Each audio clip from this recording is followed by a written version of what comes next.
Hi guys and welcome back. So today I'm going to do something very controversial, which is ranking the Hunger Games books. So I'm going to rank all of the 5 Hunger Games books from worst to best in this series. And yeah, this is just my opinion. I understand that people have very strong opinions on the Hunger Games series, but this is just the way that I see it. So I have just recently completed reading all of the 5 books. Some of them I've read for the first time and some of them was a rereading. And with, the memory still fresh of all of the 5 books now, I thought it would be interesting to see from my point of view which ones were the weakest and which one were the strongest in the series, as I do think there are quite big differences for my liking. So let's get straight into it and start with the worst book in the series. But before we start, I would love to hear your own personal rankings for the books, so drop them down in the comments below. I would love to read those, and yeah, let's get straight into it. So number 5 in the series, and therefore the worst in the rankings, is the Ballad of Songbirds and Snakes, which is the prequel that tells the story of Coriolanus Snow and how the games developed from something that was not really viewed in the capital to like this huge kind of TV show basically. And it's very much focused from Coriolanus' point of view as he becomes one of the very first mentors to one of the tributes, Lucy Gray from District 12. So it tells this kind of prequel story, and it's, from my point of view at least, it's by far the weakest in the series. It's not a story that I was ever interested in, and I kind of had to force myself to actually get into it and read it, and it was a pain to even complete it. Just because the main character, Coriolanus Snow, is so unlikable, and I still, see comments of people defending him, but he's just a horrible person through and through. And I don't think it's an excuse saying that, well, he got even worse in later years. Yes, he did, but he was already a pretty bad personality when this book was set, and he was, I think, 18 years of age at that time, and he was studying in the university. But it was very clear that his values and his virtues was very much that he was focused on the capital. He fully agreed that the capital are a different level of people, and then all the districts were basically just there to serve them. And he also fully agreed with what is taking place with the Hunger Games. So he is just out for power and kind of making an impression on the games with his name. I had a very difficult time reading that because I just so much disliked this character. And then the next issue with the book mainly is, number 1, the slow pacing, and that basically when they actually have the Hunger Games, we all only hear it told from the outside. We never actually get the point of view from somebody in the arena, which I found a huge pity, because I think there was a real chance here to split the book basically into chapters and then have part of the story being told from Coriolanus' point of view and part of the story being told from Lucy Gray's point of view, because we don't actually really get to know her very well. I mean, she is just put into this horrible position of having to battle in this arena, and she is taking it very, for lack of better word, she's taking it very easy. Like, she does not really get upset about it. She does not really get angry. She's just, doing what needs to be done. And I would love to have, some insights into her mind especially during the parts leading up to the games and during the games. So I think that would have made the book a lot better for me. The next big issue was like none of these relationships felt very believable to me.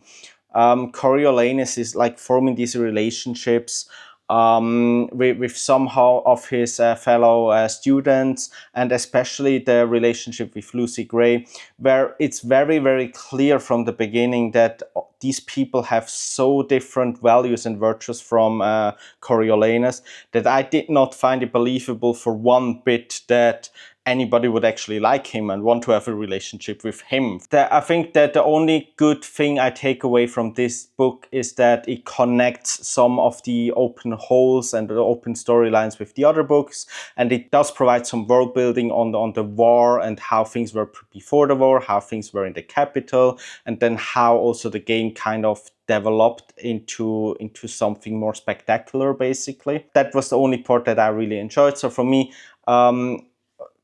it was an okay read, but definitely not something that I really enjoyed.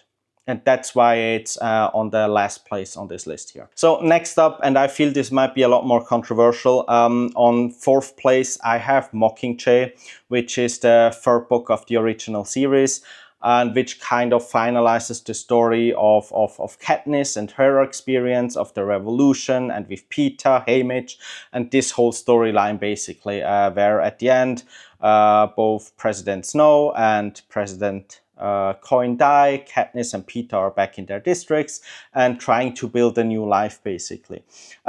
This is all nice and well, but what really put this book on the fourth spot here for me was that, number one, it's just super, super slow.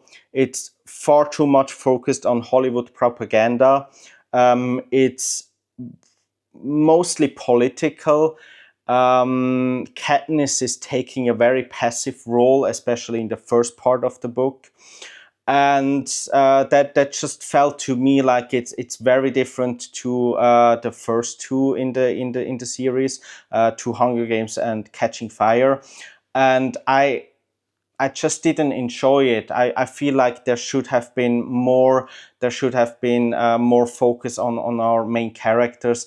I also kind of hated that Peeta really wasn't part of the storyline throughout most of the book, basically. Like, even when he shows up, he is just always being kept in the background. And this really already started in Catching Fire, but in Mockingjay, he is kept in the background. He is beyond useless at this point. He can't do anything. The relationship declined a lot between Peeta and Katniss. I don't like what has been done to Peeta. I would have hoped for a more proactive and more hero-focused ending to the story, basically focused on Peeta and Katniss. Like, for me, the first half of the book is too slow while still contributing a lot of the backstory, which I did quite enjoy. I did enjoy that, for example, Katniss kind of had to realize that just because she's famous does not mean that she is valuable in a normal war effort, basically. I did also enjoy some of the relationships, especially between her, Finnick, and between her and Joanna. So that was very interesting. Didn't really like Haymitch in this one. He kind of also took a turn for the bad, I feel, in this one. But still, although we're very slow, I enjoyed the first part of the book a lot more than when they actually got to the capital, because when Katniss is going to the capital, basically, it's just all hell breaks loose, and it's this unorganized war effort, and she is making decisions that I feel are very out of character for her, especially decisions on her friends and on Peeta, basically. And then again, there are always Peeta in the background that is just a huge disturbance to everybody and cannot contribute anything. So I did not really enjoy that. I did like the last part of it. So basically, after this massive explosion, once Katniss wakes up and realizes what the aftermath of the war has been, and kind of has to take part into that discussion of whether they should hold Hunger Games in the future with the capital kids. That was kind of interesting. I also like that decision to, in the end, actually shoot President Coin instead of Snow, because at that point Snow was not really a danger anymore. He was, destroyed already, basically. And I also did like that in the end, they just went back to District 12, trying to rebuild their life there. So at the last part of the last chapter and also the epilogue were two beautifully written chapters, basically. And I think there's some of the strongest chapters in the whole series. But the book as a whole didn't feel as strong to me, and that's why it's on place number 4 here. With place number 3, this is where we get to a turning point, where my view of the book is more positive than negative, I would say. So I have on place number 3, I have Catching Fire, the second book in the original series.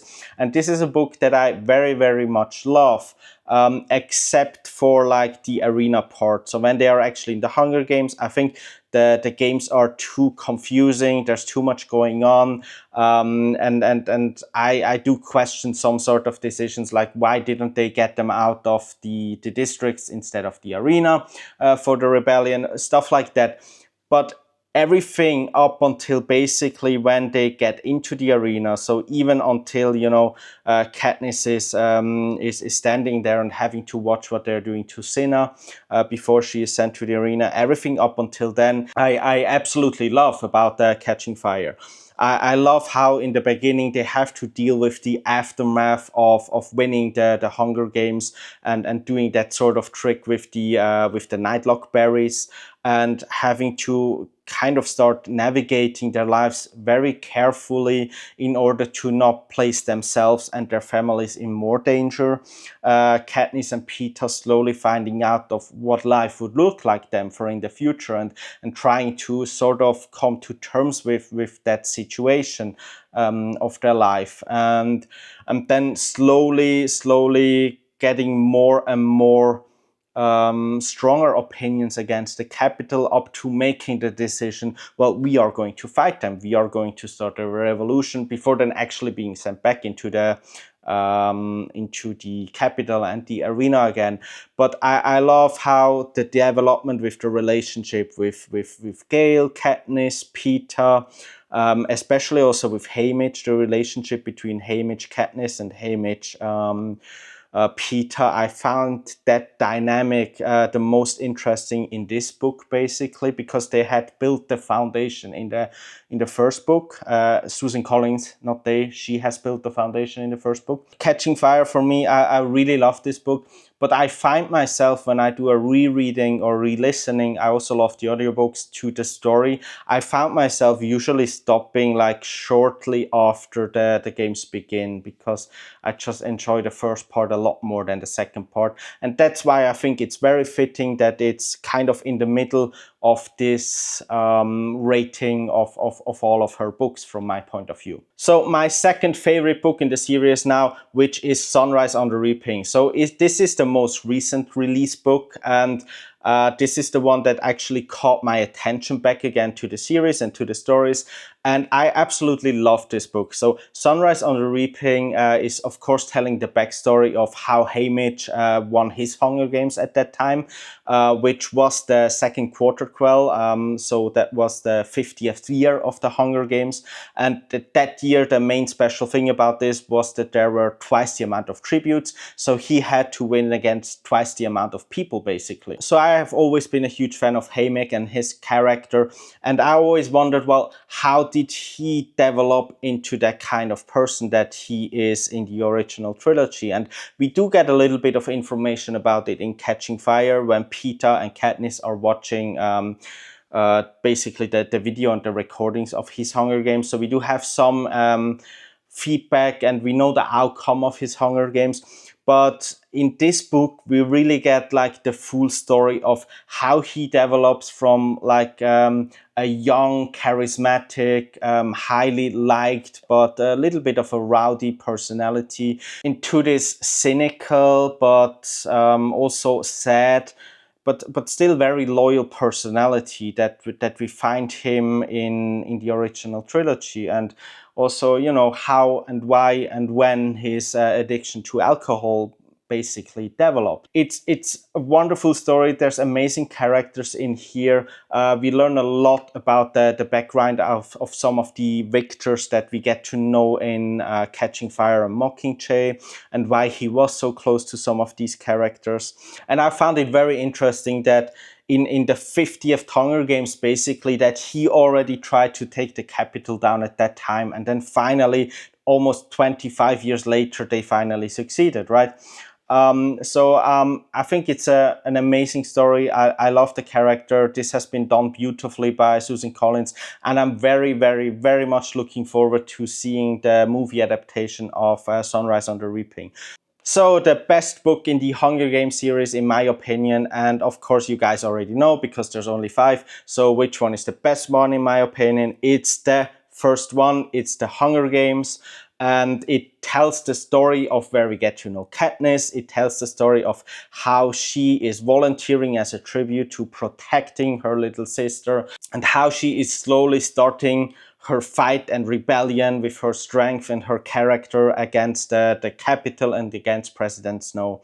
I think it's an amazing world here that Susan Collins built. There's so much creativity in here. The characters are wonderful. I love Peter in this book very much. So this book is, I think, is still the best. If you're somebody that likes Peter a lot, this is by far the best one for him. And I do love Katniss. I love her being, you know, this strong character and just not caring about anything except taking care of her family, taking care of Prim. She knows she has to provide for them, and that's what she does throughout the whole book.